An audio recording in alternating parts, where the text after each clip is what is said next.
But the story's pretty straightforward.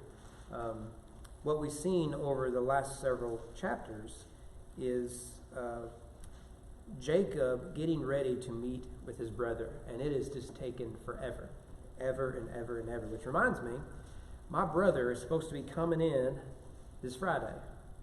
Now, that is a genuine miracle. He usually comes in maybe once a year. He was in for Thanksgiving. Now he's coming in the spring. I hope you're sitting down. Let me tell you why he's coming in. He's got a girl with him. Now, I've made a lot of jokes for the last 8 years, and every single one of them was true. To meet mother? To meet the whole crew. She wants to go to the Ark. So that's the real motivation. He wants to go watch the Reds. I want to meet this girl. So bad. Right? He posted a picture of this woman laying on his couch while he was watching the Bengals in the playoffs, a big Bengals fan. And so I called him up. I said, please tell me you are not so obtuse that you can see what is in front of you, right? If a woman feels safe enough to come into your home, your apartment, to lay on your couch, to fall asleep using your blanket, she is trying to tell you something. Right? And he goes, I don't know, ask her. And she's standing right there. Like, I will ask her. First of all, how desperate can you be, right? I mean, let's talk about that, right? You know, and seems like a nice girl. But loves Jesus. I think she's a Methodist, so I will be working on that for the next about week. So I just hope it doesn't rain. She just goes swimming all weekend. That's what I'm hoping for. So we don't want her sprinkled. We want her immersed. Anyway, so Genesis 33 is two brothers are going to get back together. And remember that if you read Genesis broadly, right, so you see the individual stories, but those stories fit within a broader story. When brothers get together, usually something bad's about to happen. In fact, what we've seen with Jacob's wives is when sisters get together, something bad is about to happen, right? And that's true too. And so here we have two brothers in conflict who have separated. Unlike Abel, Jacob was able to flee from the field. Remember that Esau came from the field when he gave up his birthright. And Jacob, whenever he finally deceived everybody, he had to flee. And he was all alone. And there you get the story of Laban. Now he's coming back and he realizes that he has to address conflict with his brother. And finally, like 3 chapters into it, they finally meet. And that's what we get in chapter 33. Let's start with the first 11 verses, which is where they meet. Verse 1, Jacob lifted up his eyes and looked, and behold, Esau was coming, and 400 men with him. So he divided the children among Leah and Rachel, the 2 female servants. He put the servants with their children in front, and Leah and their children, Rachel and Joseph last of all. He himself went on before them, bowing himself to the ground 7 times, till he came near to his brother. But Esau ran to meet him and embraced him and fell on his neck and kissed him. And they wept. And when Esau lifted up his eyes and saw the women and children, he said, Who are these with you? Jacob said, The children whom God has graciously given your servant. And the servants drew near. They and their children bowed down. Leah likewise and her children drew near and bowed down. And last Joseph and Rachel drew near and they bowed down. Esau said, What do you mean by all this company that I met? Jacob answered, To find favor in the sight of my Lord. But Esau said, I have enough, my brother. Keep what you have for yourself. Jacob said, No, please, if I found favor in your sight, then accept my present from my hand. For I have seen your face, which is like seeing the face of God, and you have accepted me. Please accept my blessing that is brought to you, because God has dealt graciously with me, because I have enough. Thus he urged him, and he took it. So here is the meeting. Remember that although we may know the story, because we've read it before, read it as the first-time reader. So when you come in to chapter 33, you still assume Esau's the bad guy, that he's going to come and do something bad. In fact, remember that when Jacob wrestled with God, one of the assumptions is that Jacob is wrestling with Esau. That's one of the interpretations I have there, that I think Jacob at first assumes it's Esau. The narrative reads that way. He's coming with 400 men, and he wakes up in the middle of the night, and there's a dude there, and identified as a man. And we know this is a manly man, and he's wrestling.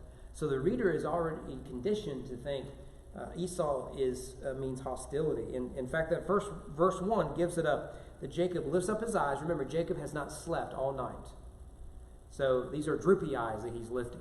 And it also means that if Esau comes ready to throw down, Jacob is not in the best shape to throw down, right? Because he just wrestled all night. I told you all the story about my brother and I fighting for 2 hours at karate, right?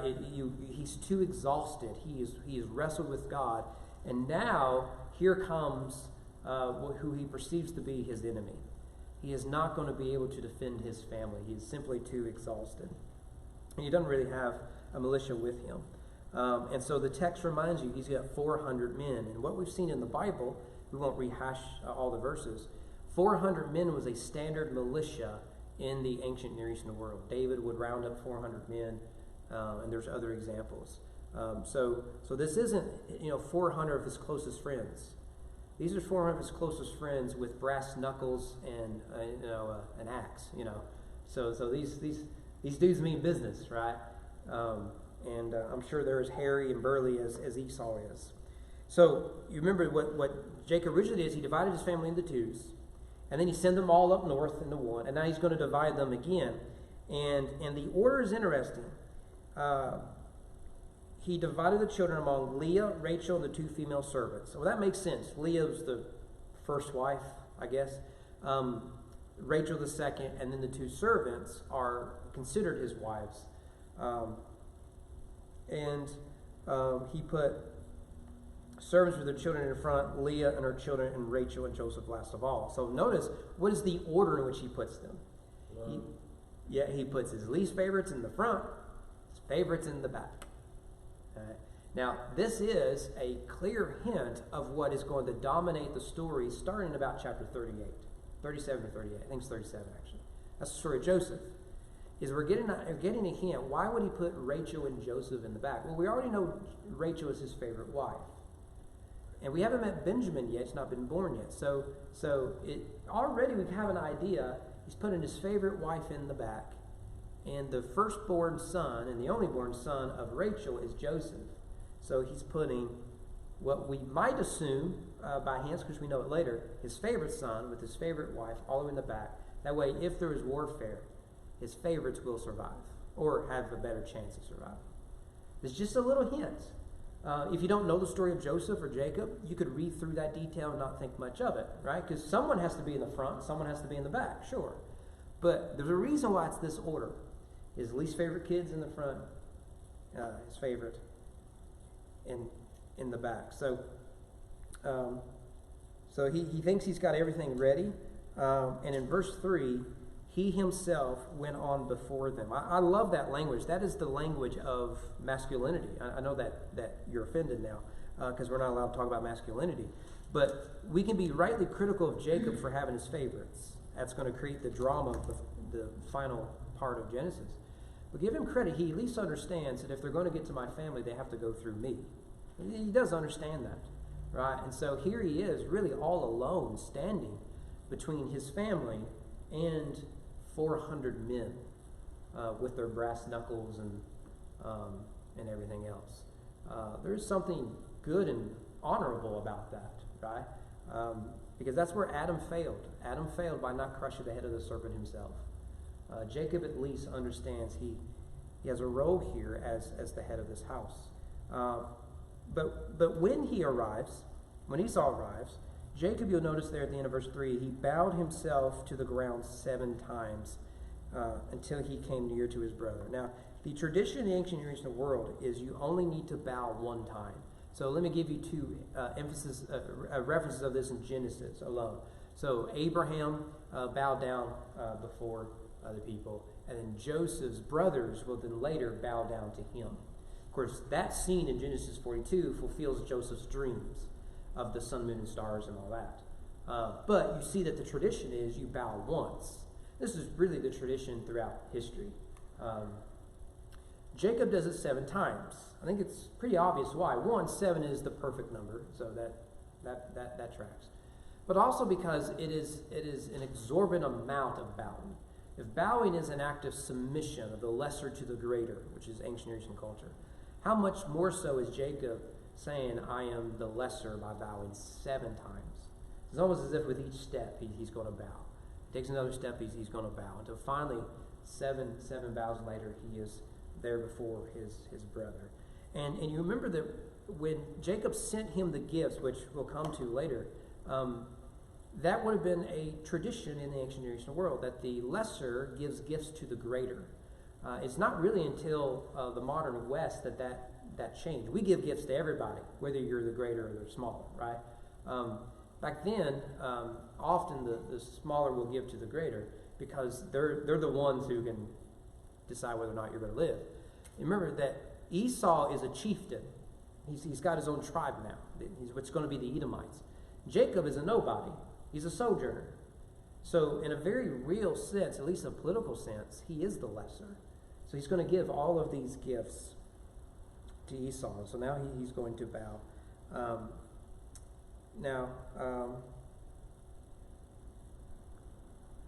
We can skip that. So in verse 4, we discover that all of this, Jacob didn't need to worry about all this. So in verse 4, Esau ran to meet him and embraced him and fell on his neck and kissed him, and they wept. So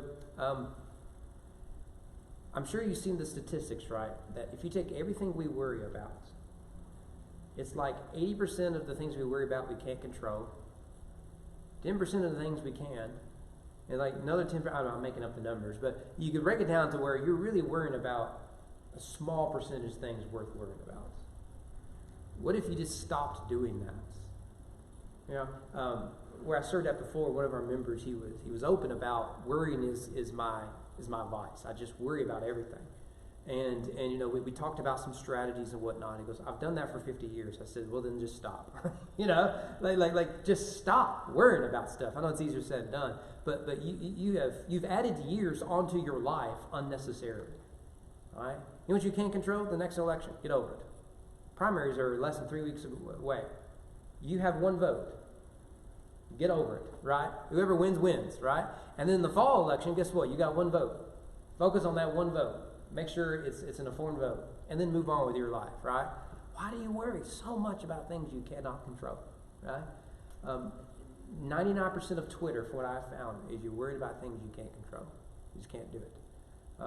And unnecessary. So here's Jacob. He's gone through, and of course the reader's gone with him chapter after chapter. The narrative has just slowed down.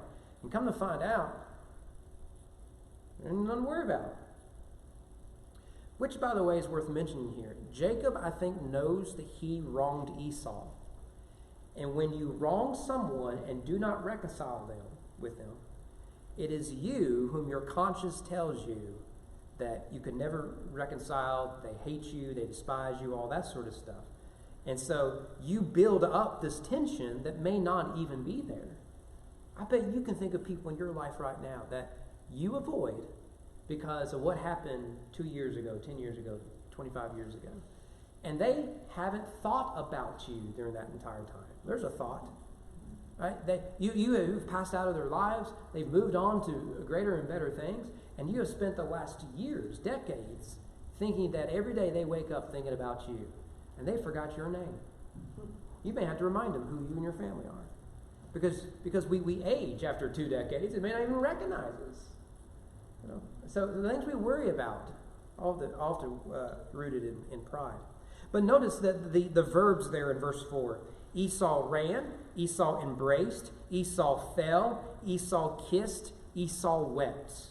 Now we're going to return to this, Lord willing, in a few weeks when we look at the prodigal son. But now isn't the time. We've got to do the whole story of Jacob. But these verbs are interesting. One commentator associated it with Jacob's hostile deception of Esau. I don't quite see it the way they do. I don't think it's a Hebrew thing. I think I'm just more dense than they are. 25. Sorry, I forgot to skip some. Jacob gave Esau bread and lentil stew. He ate and drank and rose and went his way. And Esau despised his birthright. So what you have is the repetition of "and" with the verb is certainly here, and then some of the verbs do match. So there, Esau despised his birthright.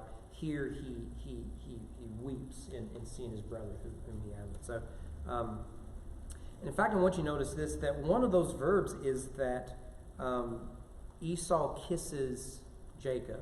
Now, that's strange to modern readers because with the rise of homosexuality, men in particular have gotten more funny about any sort of I want to use the word intimacy. It's not the right word of just contact with each other, right?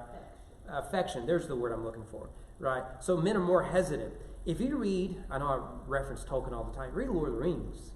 Read the friendship of Sam and Frodo. And you remember, this is Tolkien, who his best friends, many of his best friends, he went to war with. If you want to grow deep, particularly men, if you want to grow deep with other men, go to war with each other when the only thing you have is each other. Right? And I can experience it. My best friends in the world from Breckenridge County, because we all sort of went through some things together. That's typical. But with the rise of homosexuality, particularly among men, is the decline of male affection. So we read this and we think, well, that's weird. It would not have been weird in ancient Near Eastern world. Go to a culture that has not been overrun with the sexual revolution. You will feel uncomfortable, particularly as men, around the other men. They stand a lot closer to you. They're more likely to hold on to your hand when you shake a little longer than we Americans are comfortable with. They're more likely to put their arm around you, right? You can be uncomfortable. When I was in Africa, the missionary told us, the kids in particular, just people in general, they see you, they're going to be really affectionate. You know, they've never seen a white guy, for one, right? And so all the kids are going to want to touch your skin and, you know, all this sort of stuff. But the men, if they like you, you're going to feel uncomfortable, right? And so this isn't unusual, but I want you to notice the irony here. One of the ways that Jacob deceived Isaac was through a kiss. So in Genesis 27, his father Isaac said to him, "Come near and kiss me, my son." So he came near and kissed him, and Isaac smelled the smell of his garments and blessed him. I mean, the Bible is just so fascinating. So Jacob used the kiss to deceive Isaac, which is really an effort to deceive Esau. Esau now is, through the kiss, is simply embracing Jacob as an act of forgiveness. And remember that Jacob is the son of promise. He's supposed to be the good guy. Right? But in this scene, it's the writer wants us to make this connection. And so I do think this is a sign of forgiveness. The brothers have to choose. They can either lose each other or let go of their hurts. It's one of the things that happens when we refuse to forgive and reconcile. You can let go of your frustrations, your hurts, your wounds, your past, your pain, all that sort of stuff. And in letting go of that, you get the person you claim to love. Or you can hold on to those wounds and let go of the person you claim to love. Many choose their wounds. And I think we talked about this last week, and if you look at their past, it is a trail of broken relationships. Here, the two brothers decide we choose each other over our sins. And so they have to forgive each other. And I think Esau takes an important step here. So what Jacob then does in verses 5 to 7 is he introduces his family. Now remember that when Jacob fled, he had none of this. It's been 20 years. A lot can happen in 20 years, but Jacob had none of this. He was just a punk kid who stole everything and deceived everybody he claimed to love. And now Esau sees him 20 years later, and he's got an entire family. And what's amazing is Jacob did deception. We talked about this last week in order to get the blessing. But God, in his grace, blesses Jacob with the family. In Genesis, the blessing of God is seen primarily in marriage and family. Be fruitful and multiply. That's the blessing. And in Exodus, what happens is Pharaoh sees the blessing of God as a curse. But the Jews still see it as the blessing of God. So even though Pharaoh tries to kill all the boys, they just keep reproducing. God keeps blessing them. So Jacob has tried to force the blessing of God when all he needs to do is accept it. That's the point of the wrestling story. Remember, he says, "I won't give up until you bless me." He's like, "Okay, there goes your hip. You're going to give up now? I will bless you. Just take the blessing. You cannot earn the blessing. Stop trying to steal the blessing. I'll give it to you freely." And so in verse 5, he rightly credits God with this. He says, "The children whom God has graciously given your servants." Interesting, the word grace is put there. And then the order he gives is significant starting in verse 6. Or verse 7. Leah, likewise her children. Then last, Joseph and Rachel drew near. So you get the servants, you get Leah, you get Rachel. Now that's the order he put them in. But it's also like he's going from the least to the greatest. It just gets better as he goes. Again, the writer is preparing us for the Joseph story. And then it ends in verse 8 through 11. Esau expresses he doesn't understand why he sent him all these gifts. And give Jacob some credit. He's honest with him. Verse 8. What do you mean by all this company that I'm at? That's the gifts. To find favor in the sight of my Lord. He said, I didn't want you to be angry at me. Right? Well, I appreciate the honesty. And so what Esau then does is he goes out of his way to give the gifts back to Jacob. When we were 16, Amanda was given her first car. Basically, her parents sold their car, a used car, to get another car. And then Amanda turned 16, or maybe 17. I bet she was 17. And they went back and just bought the car back for what they sold it for. That was their gift. So I remember we went to my brother-in-law's house after her marching band thing, and all that was great. Everything went well, except for when it came time to talk about the cake. The cake was lovely. I doubt it was chocolate, and that's unfortunate. But other than that, the cake was fine. The problem is, who was going to pay for the darn thing? The issue was not no one wanted to pay for it. But two women in particular insisted they pay for all of it. I was just a young pup, loved the girl. I just wanted the girls. I stayed out of it. It seemed like an easy solution, but basically my sister-in-law picked it up so that my wife wouldn't know what they were doing. It's a surprise party for her and her brother. And so my mother-in-law comes in and is insisting, I'm going to pay. No, you're not going to pay. No, I'm going to pay. Nuh-uh. This is Bill and Mandy's birthday. At least we could do is get a cake. Well, no, it was my idea to do it, right? And it's just 30 minutes of this. I'm just sitting out here with cake. Like, I still get to eat the cake. I don't care who pays for it. It's a good cake, right? I bet you've been in those conversations before, right? Maybe you invited someone out to eat, and here comes the ticket. You got to decide, is it one ticket or two, right? And you have this conversation, who's going to pay? Well, I invited you. Yeah, but I brought it up first, or I'm, all this sort of stuff. So you have that here, right? This has been going on in human history forever, right? Jacob overwhelms Esau with gifts he doesn't need.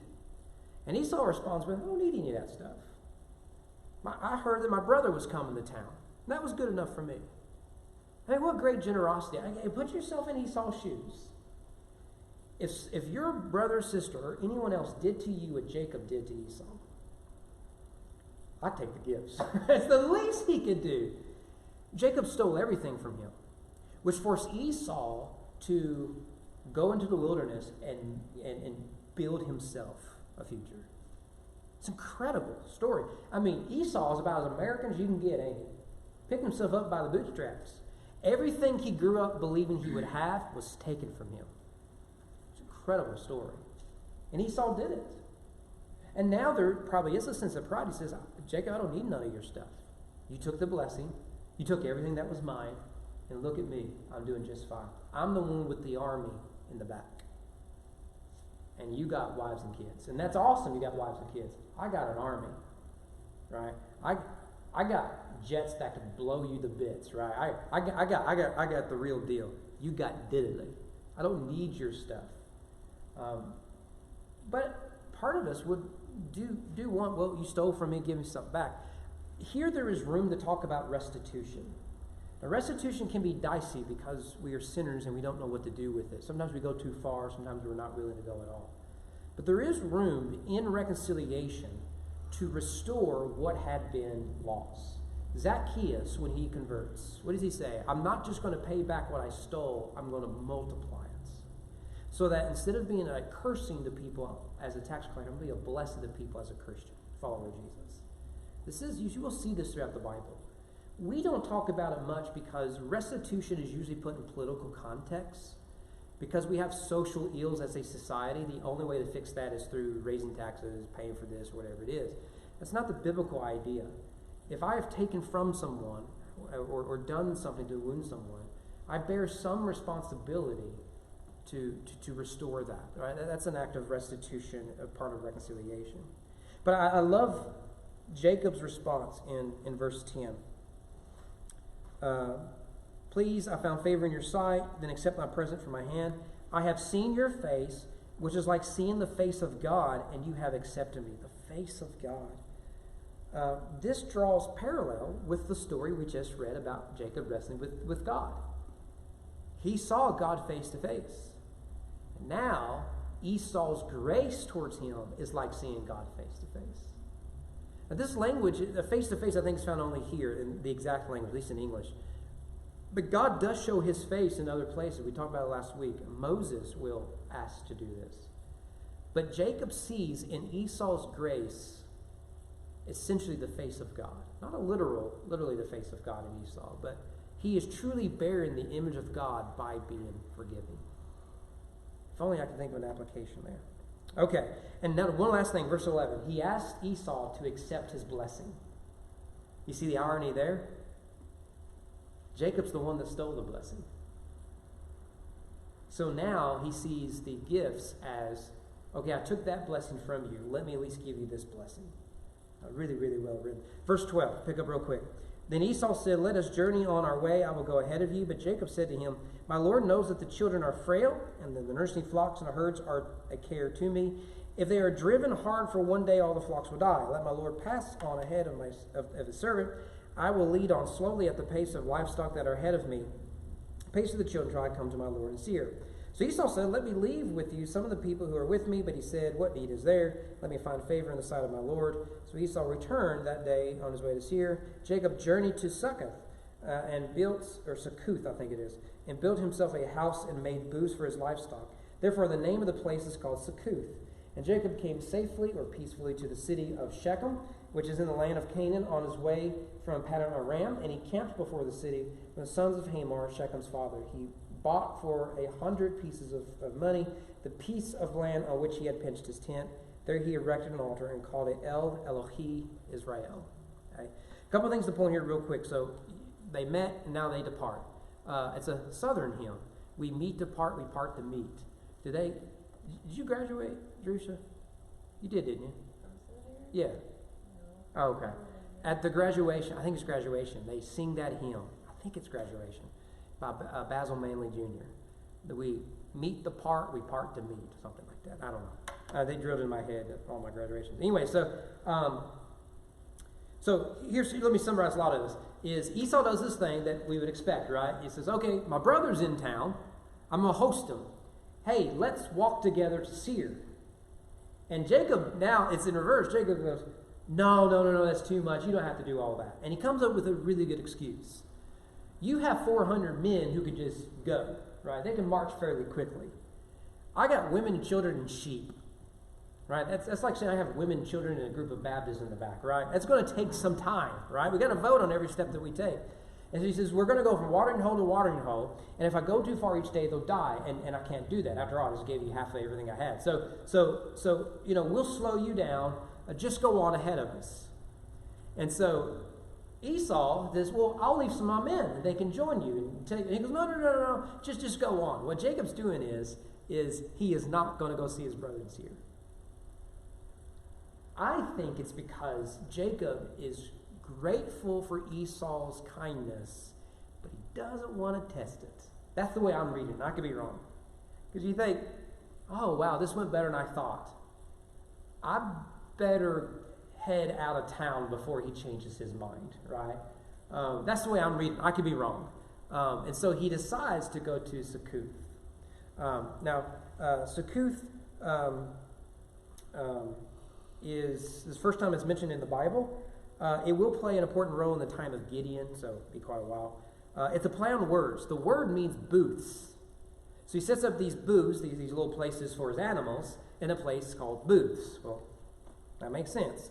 And notice here, he stays in a house. Now, the text doesn't tell us if this is a permanent house or a temporary house. But he found a place to lodge away from his brother, away from his troubles, to where he is trying to work his way towards building a permanent home for his family. And so in verses 18 to 20, he and his family arrive finally in Shechem. This, too, is the first time Shechem is mentioned in the Bible, and it plays an important role. This is where Joshua will address the Hebrews for the very last time, at the end of Joshua, I think chapter 24 or something like that. And it's here where Joseph is finally buried. Remember that Joseph is originally buried in Egypt, and Joseph says in Egypt, bury my bones in the promised land. It's an act of great faith, according to Hebrews 11. By the way, can I just add a little note here? I wish I thought of this earlier. We may have found the original burial spot of Joseph. This is the Patterns of Evidence guy. Does a whole thing on this in his first movie. The town is called Avaris, which is where we believe the Jewish Goshen was. We have these 12 small pillars, and one of them is a pyramid. One of them is a larger pyramid, which is interesting detail, and the larger one clearly is one who is significant from that area.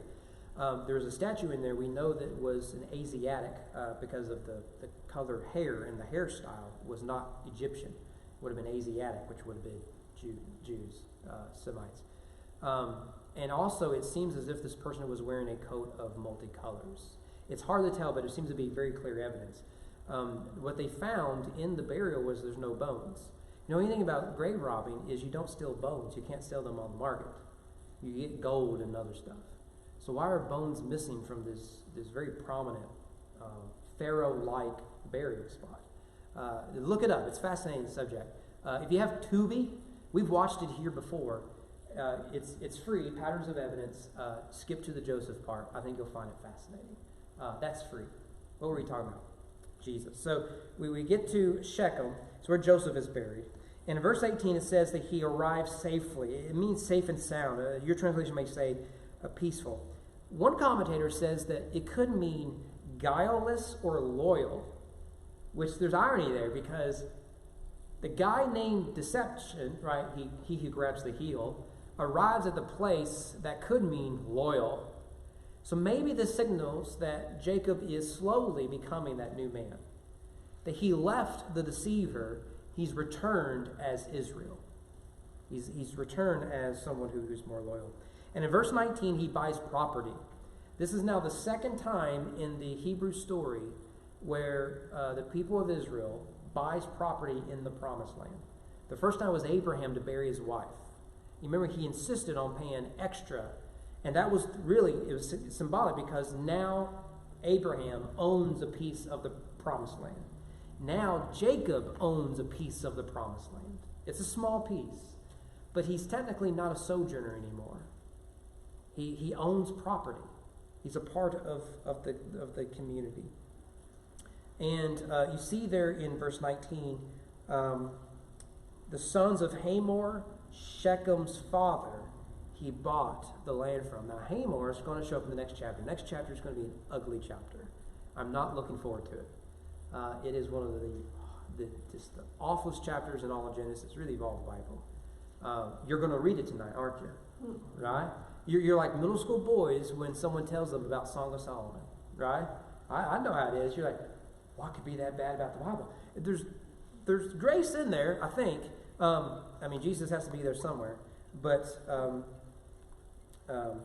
it's just an ugly story. Just evil people in there. You're looking at it already, aren't you? I know. It's has to do with Jacob's daughter, what happens to her, and how the brothers respond. Someone's in the kitchen diner in Shechem. Yeah, it is a very bloody chapter. They didn't listen to that sermon you preached 2 weeks ago. Vengeance is mine, saith the Lord. Yeah. It's Judah. So now you're going guys, gonna have me ruined it next week. Correct me if I'm wrong next week. Hopefully I'll know better next week. Judah's the ringleader. That's significant. I'm pretty sure that's correct. Yeah, I haven't read. I mean, I haven't read ahead, but Levi. Is it Levi? It's one of those two. You're probably right. It's of course Judah becomes the Davidic line, of course Jesus, and then Levi, of course, is the priestly line. It's one of those guys. It's Levi. Okay. Yeah, that's. Back in verse 31, 6 or something like that, God tells him to go back to the land and he'd go with him. Mm-hmm. And I think he started off believing that, but by the time he started thinking about Esau, I think all that went out the window. Yeah, we talked about that last week. It's the Lord, I believe, help my unbelief. Yeah. It's okay. You've told me to get here, but this doesn't look like I should be here. And that's you bring that because verse 20, he builds the altar. That is the pattern we see in Genesis. Is when you see an altar or you see a tree, you should make note of it, because what you have now is a miniature Garden of Eden. Jacob is taking possession of the land. This is Adam, the vice regent of creation, taking possession of the garden. And Adam has a tree, which is the tree of life, God's presence there. Abraham will later at the tree of Moreb, whatever it is, he builds an altar at the tree, the oak of Moreb, I think it is. And we keep returning to that tree, that altar. Here, Jacob finally builds an altar in the promised land. And he names it El Elohi Israel, which means God, the God of Jacob. You see the El. Of course, Israel. So it has a dual meaning.